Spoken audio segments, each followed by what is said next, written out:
Alas, I really want to make the good times last forever. This is simple. In the celestial realm, all kinds of beauty can make you eternally black and white. If there weren't so many bad people and bad things in the world, it should be beautiful. Where do you think all the bad people in this world come from? Where did it come from? Isn't a villain a human being? Isn't a human being a soul? Therefore, everyone is a soul. And everyone is also a villain. The soul nature is multifaceted. You are both a bad guy and a good person.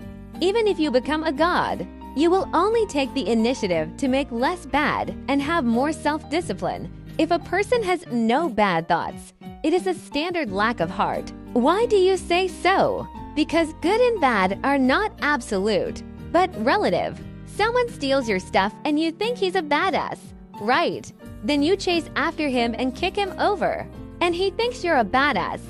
Isn't that relative? If someone steals your stuff and you don't do anything, it's not heartless.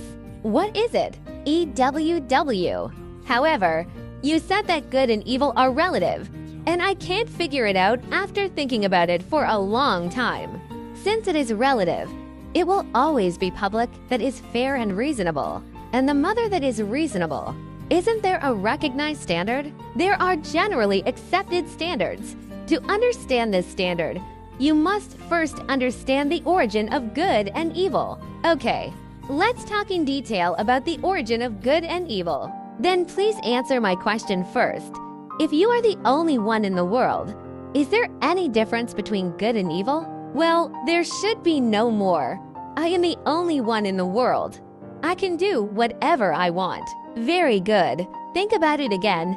If there are two people in the world, can we distinguish between good and evil? When there are two or more people, there is a distinction between good and evil, because when people get along, they will distinguish between good and evil according to their advantages and disadvantages. Very good. Now you should understand that good and evil do not exist objectively, but are subjective judgments of people.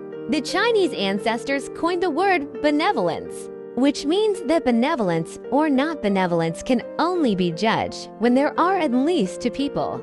If it is beneficial for two people to get along, it is considered good, and if it is not, it is considered bad, right? Yes. In this way, there is an accepted standard for good and evil. That is, those who are good to others first and take the initiative to fulfill their obligations are always right and reasonable. Those who treat others badly first and do not take the initiative to fulfill their obligations are always wrong and unreasonable. Do you understand? I see. Thank you. There are many things to say, but there is always more to say. If you want to learn more about the knowledge of heaven and man, and want to understand the truth of this universe, everyone must read the book Secret Words, the story of the Spirit, to prepare for the coming new era. Everyone must read it. Video making is not easy.